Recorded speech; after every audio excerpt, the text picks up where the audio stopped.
Welcome back. Well, the momentum continues in this market. Take a look at futures this Monday morning, pointing to gains at the opening of trading once again. Dow Industrial set to open up at 20 points. We're kicking off a busy week. Earnings season ramps up this week. Plus, Fed Chairman Janet Yellen speaking on the economy yesterday at the IMF meetings this weekend, sounding upbeat. She signaled that the central bank could raise interest rates again this year, probably in December. Joining us right now, Russell Investments Chief Market Strategist Stephen Wood. And Stephen, it is good to see you. Thank you. Do you want to still put money into this market, or are you still sort of trimming back, selling into any rallies? I think from a global perspective, you want to put money into the market. Our view is that the fundamentals in the U.S. are good. Probably going to get a little bit better as we go into the end of the year.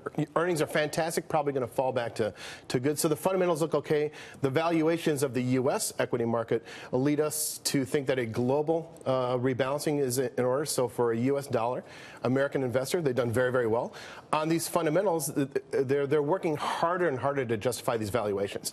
So this is probably a very good opportunity for the average American just to trim a little bit of the U.S. rally, start looking globally, Europe, emerging markets a bit, but just be very broad, multi-asset, and just be very disciplined, very planful in how you do this. You know what I thought was interesting? Jeffrey Gundlach, Double Line Capital, this week on Wall Street Week said to me, Kevin, look, the dollar deserves a little bump up, but long term, the dollar is down. I thought that was interesting because you've got a guy in the White House, President Trump, who is basically saying all about America, nationalism, that you would think that the dollar trades up. What do you think? Yeah, so I think this is an interesting point because we've seen emerging markets. We're talking about rotating into there. The emerging markets have benefited from the weaker dollar. Right? So their currencies have been stronger, as well as the commodities that have supported their economies have done very well. And so when you're picking and choosing where to play, it's a fascinating story because the dollar's been down 12% this year, or at points it's down about 8% now. So when you're looking to allocate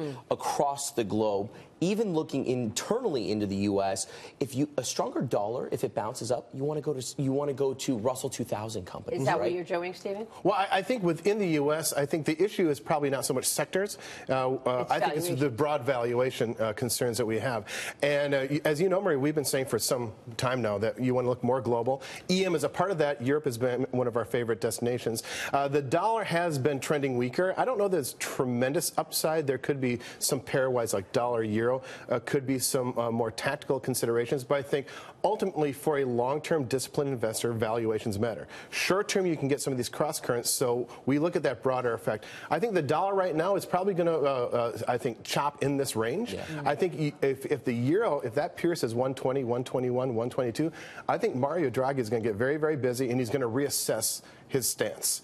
So that could end a little bump into Europe cycle, a little bump into Europe funding. So I think right now, looking at Europe, even given this rally, maybe something an American wants to consider. Are you buying directly companies in Europe or buying ETFs in Europe? Well, we'd be investing directly through the multi-manager strategy that we've got. Now, you say that you're looking and expecting tax cuts in at least early 2018. We know that Capitol Hill is turning to that this week with the budget and then hopefully a framework for tax reform. What if that doesn't happen? How does that change your outlook? Well, I think the market is pricing in some movement, at least on the corporate tax front. I think there could be some bipartisan agreement on corporate taxation, but I think the market in the U.S. has clearly priced that in. And we think the effects would be positive. We're a little bit more modest in how positive we think they will be. So right now, again, that valuation argument, we think embeds progress not only in corporate taxes, but individual taxes. So let me follow up with that you also hear the administration and where you could get bipartisan agreement is on middle-class tax cuts. Is that enough when you're looking at the markets? I think it could be on the individual side. The big bang is going to come from the corporate side. If we get repatriation of foreign earnings also, that could be pretty big. I think on the personal side, that's a little bit more political. People have more emotional attachments to middle class, upper class. But my understanding of President Trump's proposal right now is in high tax states like, as we know, New York or California, this could actually be something of a tax increase in order to fund a middle class tax cut. So I think we just need to look at this in what kind of longer term macroeconomic stimulus it has, which should be measurable, but I don't think it's going to double the rate of growth in the economy. So we just take a more middle-of-the-road kind of view. Yeah, he pushed back. Stephen Mnuchin was on the program yesterday. He pushed back that there's actually tax increases for the highest earners, but they are coming up with a plan to put some kind of a cap on this state and local tax deduction. Sure. So if you make more than $1 million, you won't be able to deduct. Perhaps if you make less, I don't know the actual numbers. Yeah. But they're and trying no one to, does. Yeah, and they're trying to come up with something. whereas you won't see a middle-class tax increase for those people who won't be able to deduct that anymore. Because my understanding is that simplification is the goal. So 25 or 35, 25, 12, and then 0. But the removal of deductions. It's a subtle point, maybe, but it's a big point. So how they treat deductions is going to be rather significant. Yeah, and do you think the market is up the way it is, $5 trillion in market value since Election Day, now that because there's some anticipation that this gets done, or is this going to be gravy on a rally that's already up 25%? I think it's anticipation that it does get done. And if I go back to something that you guys were talking about earlier, is I think the turnaround in Chinese growth is probably something that is underreported. The Chinese economy is growing about 6.5%. For the couple years before this, the Chinese government said it was growing at 6, and it wasn't. How does that impact us? Looking at emerging markets, commodity prices, you're seeing the effect in the dollar.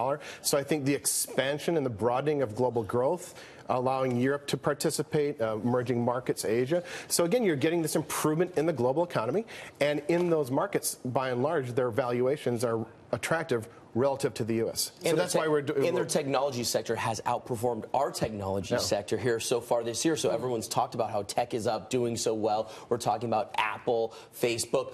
Their technology sector with Alibaba, JD.com, all of them, Tencent, have outperformed ours. Interesting. All right, we will leave it there. Stephen, great to see you. Thank you. Thank you so much. Stephen Wood joining us there at Russell Investments.